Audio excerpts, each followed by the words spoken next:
Bueno, vamos a terminar hoy el tema de la evolución política del franquismo, centrándonos en lo que va a ocurrir en la segunda etapa, la que va del año 59 al año 73. Es la etapa, acordaos, que llamábamos del desarrollismo. Los cambios económicos son los que van a determinar de alguna manera esta evolución y lo representamos así con el gráfico, el que representa la evolución positiva de los parámetros económicos. El año 59 va a haber un importante cambio que va a determinar que España experimente pues, unos incrementos a niveles de PIB, de renta per cápita, etc. A nivel político, ¿en qué se va a traducir esto? Se va a traducir en el hecho de que durante los años 60 los gobiernos de Franco van a estar caracterizados por la presencia de los llamados ministros tecnócratas. Ministros que ya habían aparecido en un cambio político el año 57, donde Franco introduce dos ministros, de alguna manera presionado por la situación económica. Vamos a representar a los tecnócratas así, con su traje y corbata. El típico bigotito de los jerarcas. Bueno, ¿qué es esto de los tecnócratas? Un tecnócrata es un experto, un técnico. Estos ministros, todos ellos proceden del Opus Dei, que me imagino que sonará una prelatura muy conservadora dentro de la Iglesia Católica. Son básicamente expertos, técnicos, ingenieros, economistas, arquitectos. Son ministros a los que les da igual las cuestiones políticas, les da igual que el régimen se defina de una manera u otra, que los falangistas se peleen con los católicos, etc. Para ello lo importante es la eficacia económica. El régimen está experimentando unos cambios a nivel económico, la economía está prosperando y ellos consideran que hay que centrarse en esos aspectos de gestión, ¿de acuerdo? De ahí el nombre de tecnócrata. Tecnocracia sería el gobierno de los técnicos, el gobierno de los expertos. Y para estos tecnócratas, la idea es que si la economía va bien, si el españolito de a pie pues ve cómo mejora su nivel de vida o puede empezar a comprarse su cochecito, su vivienda, etcétera, este españolito estará a gusto, no se meterá en cuestiones políticas y la dictadura podrá sobrevivir. Pero estos tecnócratas sí que son conscientes de que igual que España se moderniza en lo económico, en lo social, en lo político hay que hacer también algún tipo de modernización. Y esa modernización, es decir, aproximarse a lo que pasa en Europa, no tiene otro camino que una liberalización política. Esa liberalización la vamos a representar aquí en forma de una cadena que se rompe. Pero ojo, no tenemos que engañarnos, estamos en la dictadura. Esta liberalización va a ser una liberalización aparente. Por eso lo vamos a poner aquí entre interrogantes. Es decir, no dejará de ser una operación de maquillaje político, una más de las muchas que va a hacer el franquismo. Es decir, aparentemente se avanza en las libertades, pero esto es pura apariencia. En la práctica, el régimen sigue siendo una férrea dictadura. Algunos ejemplos de esa liberalización aparente. Los vamos a ver en, quizás el mejor ejemplo, la famosa ley de prensa del ministro Manuel Fraga, el que después sería fundador de lo que hoy es el Partido Popular, que en estos momentos es ministro de Información y Turismo. Manuel Fraga va a sacar adelante su famosa ley de prensa. Una ley de prensa que tenía como aspecto fundamental la desaparición de la censura previa. Por eso lo vamos a representar aquí en forma de censura, un señor con la boca tapada porque no puede expresarse libremente y esta censura previa desaparece. Así que la tachamos. Es decir, a partir de ahora, todo el que quisiera publicar, emitir opiniones en la España de Franco, ya sea mediante el cine, la televisión, mediante la prensa, no tenía que acudir previamente a un censor que limitaba o quitaba lo que no estimaba oportuno. Pero ¿dónde estaba la trampa? Porque evidentemente hay una trampa, estamos en una liberalización aparente. La trampa estaba en que lo que decía la ley es que si en esos medios de comunicación, en esas publicaciones, se decía algo que se consideraba que atentaba contra los principios del régimen, esa publicación editorial podía ser sancionada con multas o incluso con la suspensión de la publicación. Por lo tanto, es verdad que el régimen podía exhibir, decir que ya en España no había censura previa, pero en el fondo esto era pura falacia.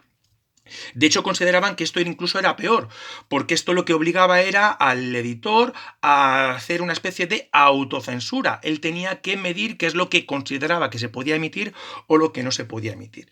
Otro ejemplo de esta liberalización aparente, la nueva ley que establece la libertad religiosa. A partir de ahora, en España se podía profesar cualquier religión, no solamente la católica, vamos a representarlo así, con la estrella de David del judaísmo, la luna musulmana, etc.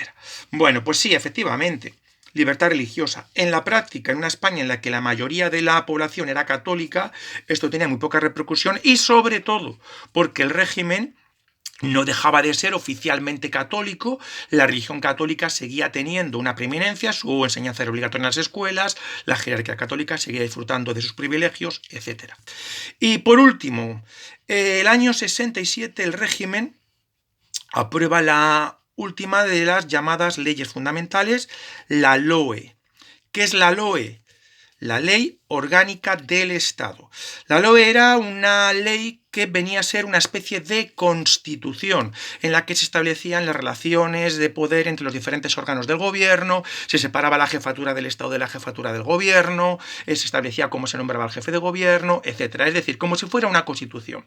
Pero en la práctica, vuelvo a repetir, liberalización aparente no dejaba de constituir un régimen dictatorial de concentración de poderes en manos del dictador.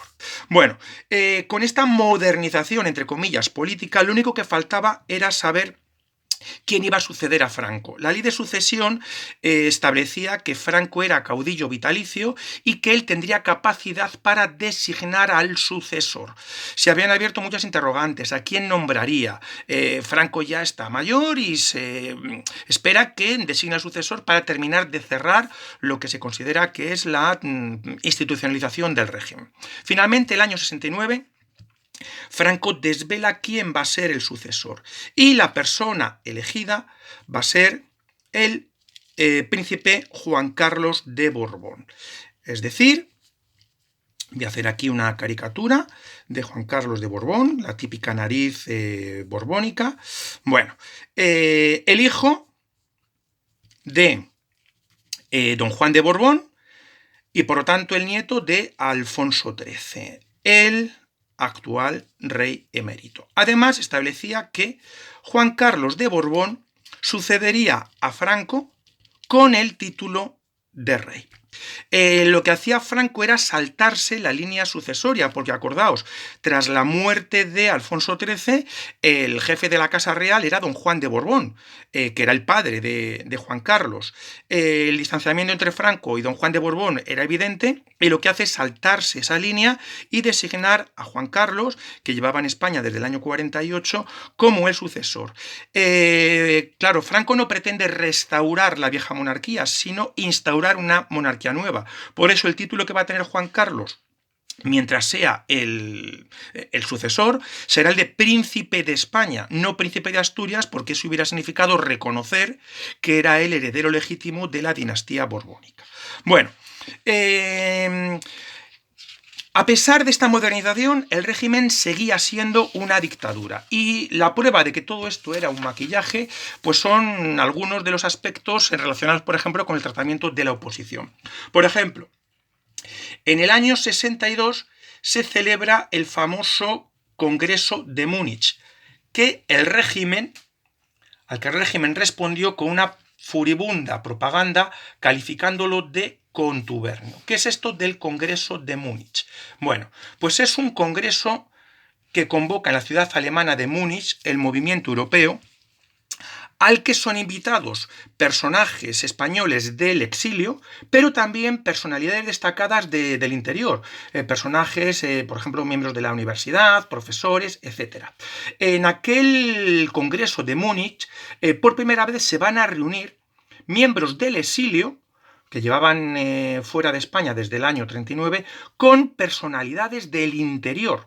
Es decir, que se habían promocionado dentro de la España franquista. Y este encuentro será muy importante para lo que después será la aproximación entre la oposición del exterior y los elementos disconformes del interior. Lo que va a molestar más al régimen es que allí en aquel congreso se va a firmar una declaración condenando al régimen de Franco. A Franco esto le va a sentar muy mal, sobre todo porque las personas que habían acudido pues eran personas que no se puede decir que eran rojos peligrosos comunistas, eran personas de ideología conservadora, como os digo, prestigiosas, intelectuales y universitarios, que a la vuelta de España van a ser sancionados, algunos expulsados de sus universidades, y sobre todo el régimen no va a poder decir que eran, como os decía, comunistas peligrosos. De hecho, el régimen esta reunión la va a tildar como el famoso contubernio de Múnich. Otro ejemplo de que el régimen seguía actuando con la misma contundencia contra la oposición.